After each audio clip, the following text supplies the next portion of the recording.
Actually opened up a bird, noticed all this stuff in the throat region that then started falling out, and it was usually a lot of seeds probably. And there's something that's kind of torn open there. What is that? Crop. That's the crop. And the crop is basically just a modified part of the, Stomach. not stomach, we're up in the Oh, neck. esophagus. Okay, there, that sounds better. Yeah. So it's a modified part of the esophagus that just stores food, and then pigeons, of course. So that's the crop. And sometimes, see, yeah, you can actually see on here, if you look carefully in here, some of the air sacs. Do you see that kind of membranous structure in there? That's the interclavicular air sacs. And those are the ones that actually usually can be seen on your live pigeon in there. And that's what air sacs look like. It's just membrane generally. If we open this bird up by pulling the sternum forward, then we can see heart here. Okay. Lung is around here on the side. There's the trachea coming down. Okay, so there's heart, lung, trachea. And what would this be? Not lungs. Liver. Yeah, so there's the liver. If you kind of pull all of that forward and look here, what you find is that the stomach in a bird, so you can see this better, it basically has this sort of bean-shaped section that I'm holding, and that's the gizzard. It's really hard and tough. Okay. It's right here. Oh. This big thing. That's the gizzard, and that's part of the stomach. And that is basically a really thick, muscular region that can grind stuff up. Birds don't have teeth. They have no real way of processing their food except in their stomach. And they swallow small stones and use them to grind. Generally very small. I actually, at one point, got interested in like how big are they, and looked, and someone had done a really nice paper where they just cut open gizzards of a whole variety of birds. And they're really often more like sand than like giant rocks, which is how I always imagined it. And you know, birds are related to dinosaurs. They're derived from dinosaurs. And dinosaurs likewise use gastroliths, stones in their stomachs to grind up food. It's kind of cool. So you find them in the dinosaur fossils, these like little cluster of stones, stomach fuzz. The other part of the stomach in these guys is this thing here. That's called the proventriculus, and that's the first part of the stomach. So there is a more glandular part of the stomach as well.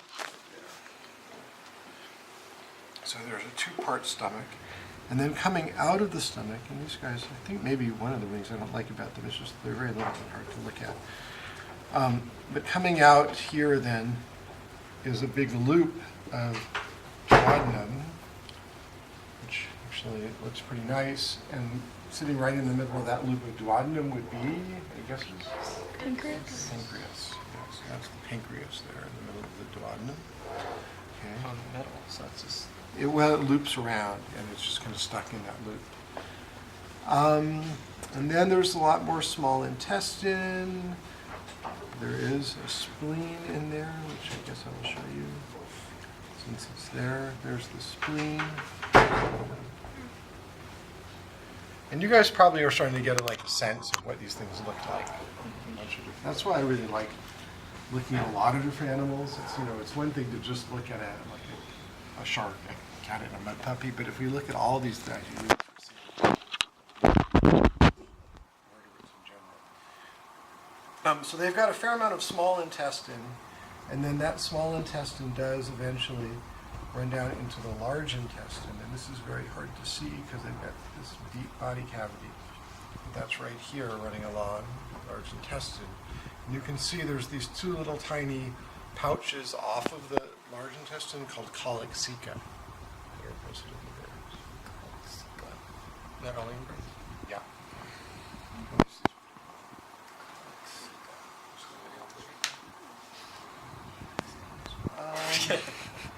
And then, as long as we're here, we can look. See this guy. The sexing birds is difficult for me. People who are bird people do it all the time and are really good at it. But what I always look for is asymmetry, because in birds, the ovaries are asymmetrical, and they only have a left ovary and a right ovary, whereas the testes are symmetrical. So I just look to see if there's a gonad on both sides or only on one side, and that's my way of trying to sex birds. Doesn't always work out, but you there see this guy, and I do not see anything over on the right. I do see something on the left. Okay, so I believe this is a female, and this is kidney in here. Kind of, the kidney in a bird is basically up in the. Do you remember the synsacrum, that fused region of pelvic girdle and sacral vertebrae that the birds have? All this one big structure. On the other side of that, these little cavities. And so that's what we're looking at here. And then right there is the ovary, or that's what I'm calling the ovary.